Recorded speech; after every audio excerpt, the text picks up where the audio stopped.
4 days, 6 hours, and 52 minutes, Kalisi and I will be boarding a flight back to Australia. Hopefully.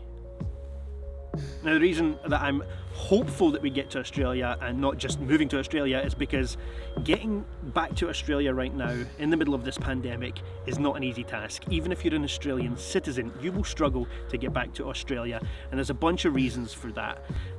The main reason being that the government in Australia has set a cap. They've set a limit on how many people can return to Australia each week, and those people have to complete 14 days of mandatory quarantine in a hotel before they're allowed to join the general public in Australia. Kalisi and I are of course totally happy to adhere to these rules, but they have caused a lot of problems in terms of travel to get there. Anyway, we've been working on getting back to Australia for months now, and I'm going to document the rest of our journey to Australia, and I just hope that the end of this video is us leaving the hotel after our 2 weeks quarantine and starting our life in Sydney. So our flight leaves from Heathrow Airport in 4 days, but I gotta tell you, it's been a bit of a wild ride to even get to the point that we're at right now, to this stage. So I thought it'd be a good idea to make a video about everything that we've had to do and everything that we will do, so that if anybody watching is trying to get back from the UK to Australia, maybe this video will be helpful. So let me catch you up on everything that we've done up until this point.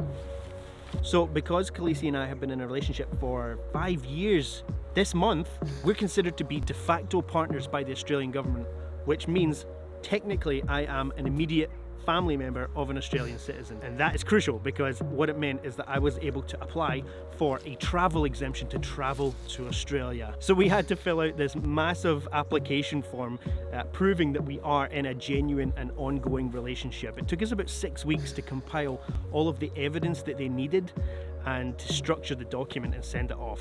And I'm not going to go into too much detail about that application because there is a lot to go into, but if it is something that you're interested in, I would be willing to make another video going into the application for the exemption in a lot more depth. So just let me know in the comments below if that's something that you're interested in. But for the sake of this video, let's move on. So after spending around 6 weeks filling out this application and collecting evidence from our relationship from years ago of receipts of gifts that we'd given to each other, proof that we socialized with mutual friends, and like I said, it was a very extensive application, but we finally finished it and we were finally ready to submit it, and we did. And we're very excited. It was under consideration for just 1 day or maybe 2 days, and then it came back as a rejection.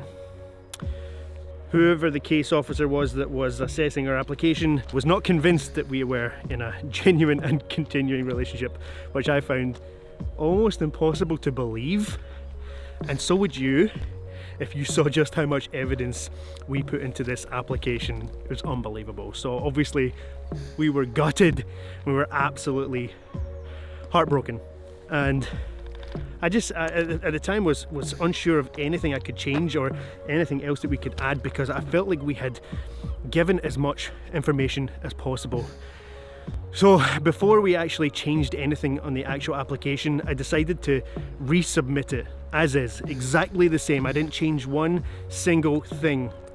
And I decided that if it was another rejection, then we would have to revisit the application and decide what we were going to change to try and improve our chances of getting accepted. So it was under consideration for another 2 days, but this time it was accepted.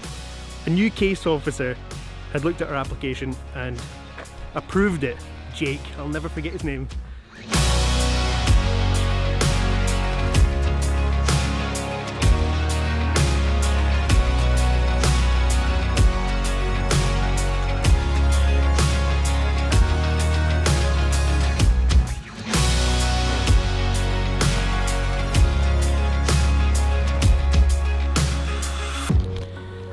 It is 6 o'clock in the morning.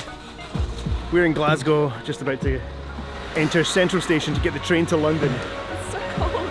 We have so much stuff with us. It's absolutely ridiculous.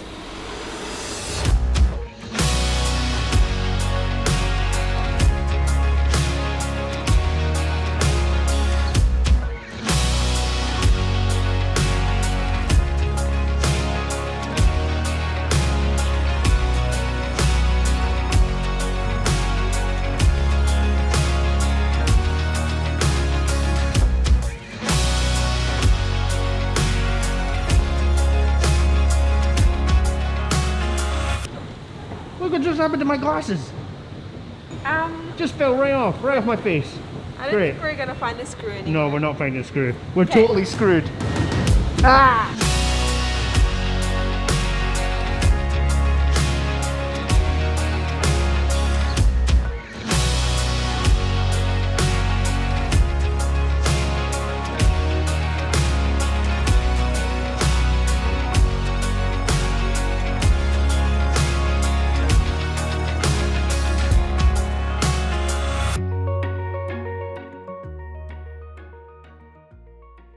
Oh, it feels good to have that mask off. Where are you, Kalisi? Oh, you're in the bathroom? Ladies and gentlemen, welcome to the SOFITEL here at Heathrow Airport Terminal 5. And check this out, look on the bed.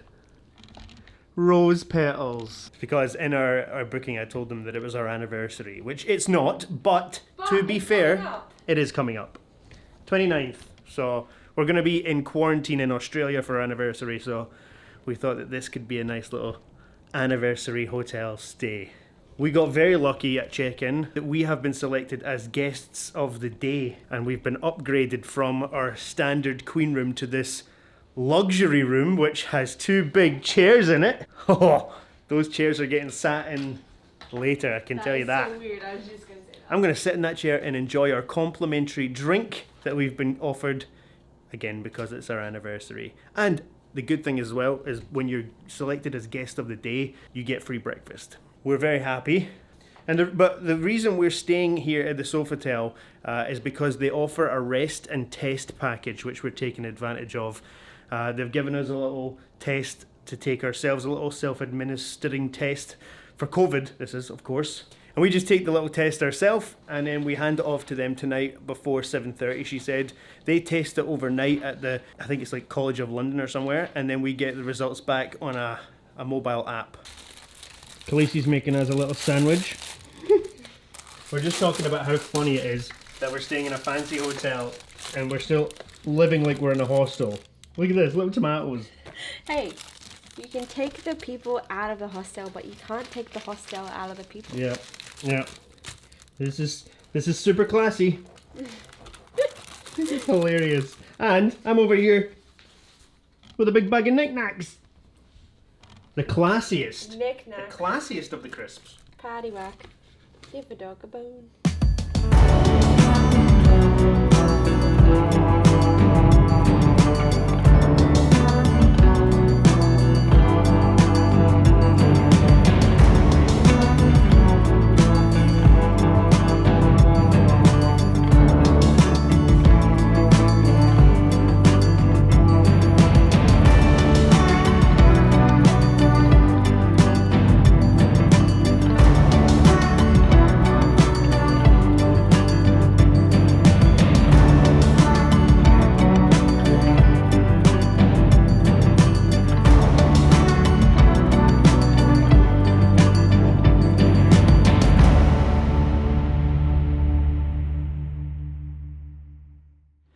So we were unaware of this, but when we were checking in our bags, we've just been informed that we are entitled to go into the first class lounge for British Airways, which is a nice surprise. And we can go to the one in Tokyo as well.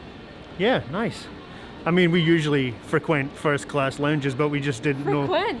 Ooh! Frequent? Frequent? Frequent. Frequent? Oh. Well, whatever. We're normally in the first class lounge, but we just didn't book it for this trip, so it's a nice surprise that we still get to keep up our usual level of comfort that we're accustomed to when we come to the airport, isn't that right? We're actually so lucky that Ben got that for us. I would advise booking with an agent because I do believe he is the reason that we have our first class lounge. Of course. Thank you, Ben boy. I think I'm going to get the Spanish style chickpea and lentil cassoulet. What is a cassoulet though? It just means a mix. Just a mix with rice. And are you going to get that other one, the orange chickpea harissa salad? I'm going to get that and the soup of the day. Oh, jeez. Hey, if it's free. That's true. Right, okay, I'm adding mine to a cart. We're just going to FaceTime my sister. She finds it funny how Kalisi and I are quite lucky, or jammy, as she puts it. Jammy donuts. We always kind of seem to get lucky and get free things and upgrades and stuff like that. So she was already laughing at how we got an upgrade in our hotel room last night. So this will be another This will be the cherry on the cake. Hello. We're just calling to let you guys know, because I know you would be excited for us, but we've been upgraded to the first class lounge. So How do you do this? we're just sitting with our free food right now. What the hell? How do you guys do this? It's the best. How did you get upgraded? Wait, hold on. Were you guys not in the first class lounge when you were coming home? That must be so embarrassing. Are your tickets first class tickets?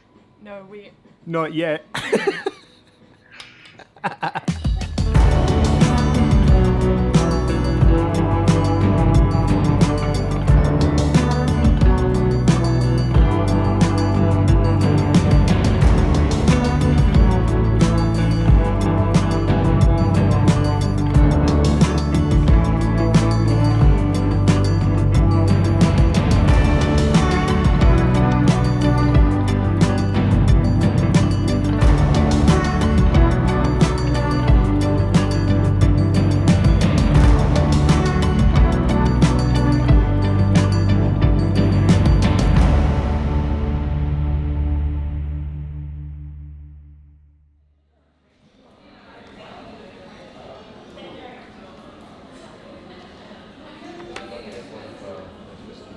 What'd you get?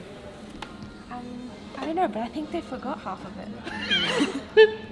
I saw that thing. You had to ask for sushi. That's what I got, but in sushi form.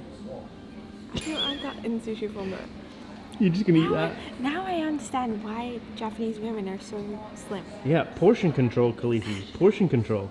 You're only allowed to have one broccoli, one corn, one capsicum. Oh, but you can have 2 pieces of pumpkin. Ooh. You're This is lucky. mental. Well, enjoy. Thank you. So, get this. I'm on seat number 49A, which is group 5. Kalisi is in seat 50A, which is in group 4. So she's going to be boarding the airplane before I get to. So I'm going to sit here while she leaves, A whole group. and then I can board. I'm in group Chi, and you're in group Go. I'm in group Go. But you're gonna stay. Hello. Did you put your whole mask, please? Yes. Thank you. Thank you very much. Arigato. That was easy peasy, Japanesey.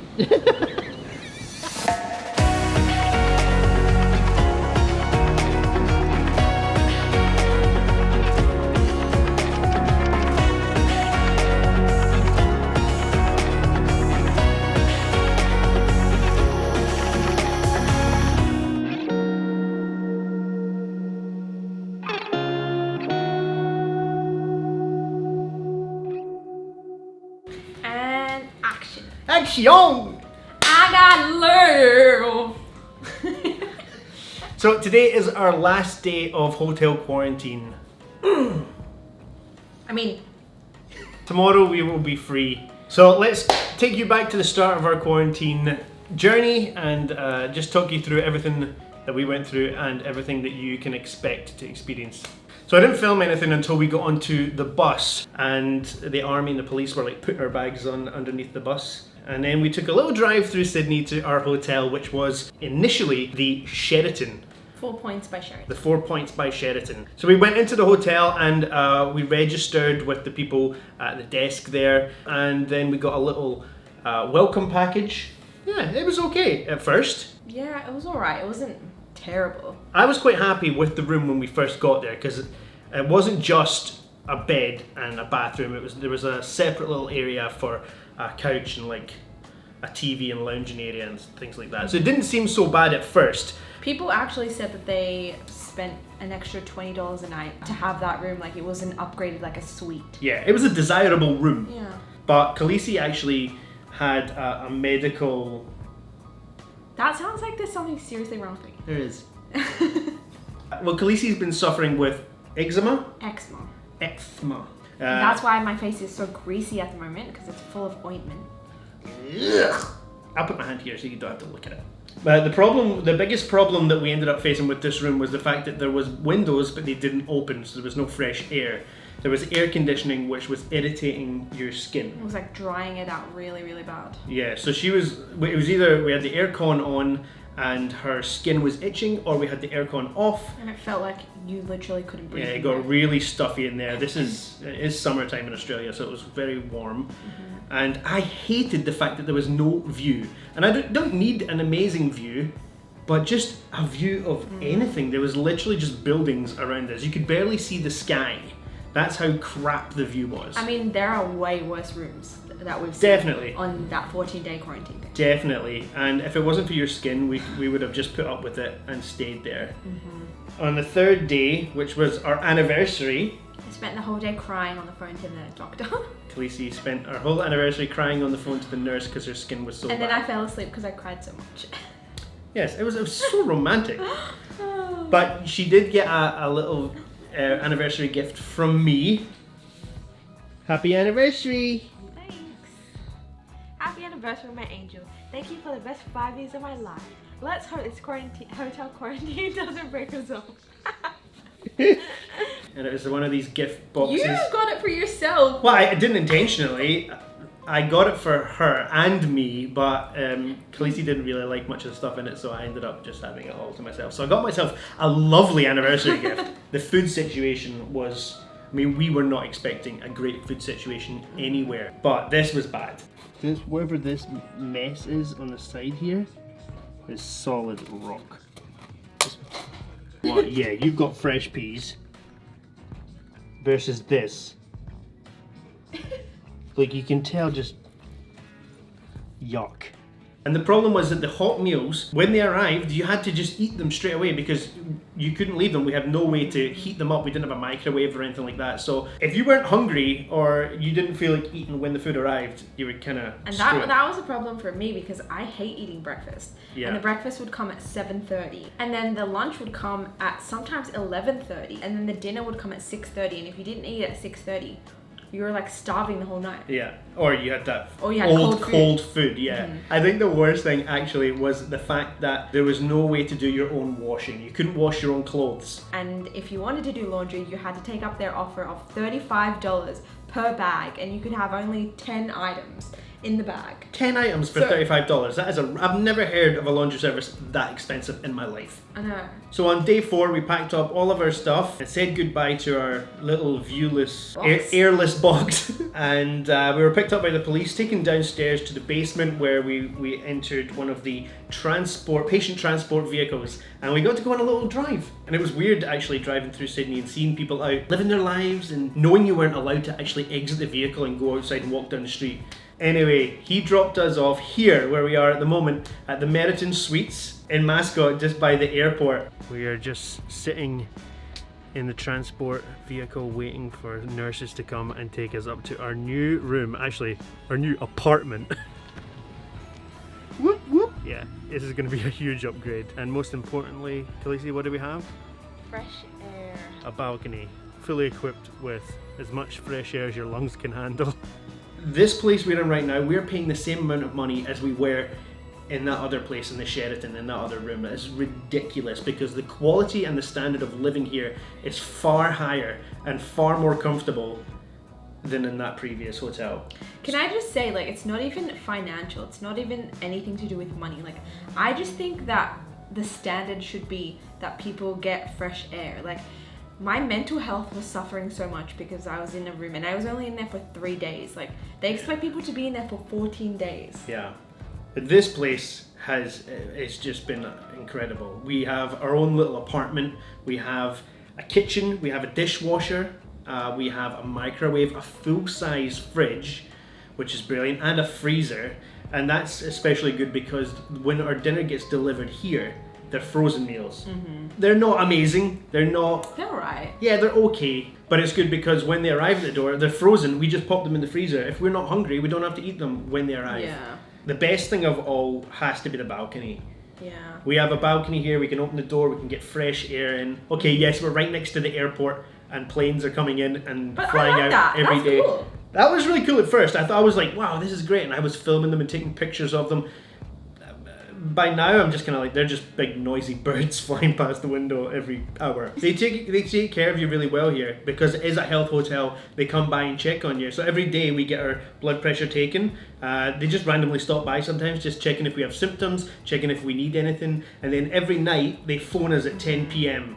to check that we're okay. And sometimes they just call us in the middle of the day. Yeah, sometimes it's like, can we get a minute's peace? And sometimes they just knock on the door randomly. I think when we came to the health hotel, it got a lot easier.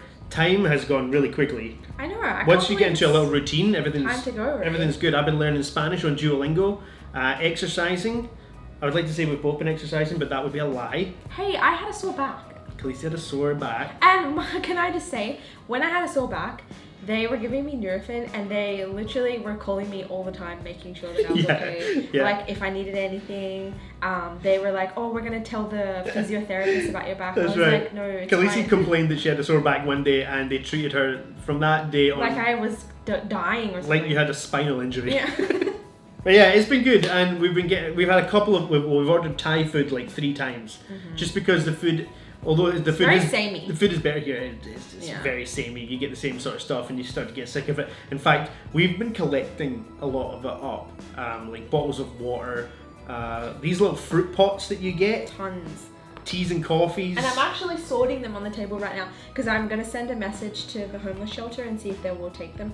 But yeah, that's it. That's been our experience. So maybe I hope this has helped you get an idea of what quarantine will be like if you're on your way back to Australia. I think the thing to take away from this experience is that not all hotel quarantine is created equally, but it all costs the same.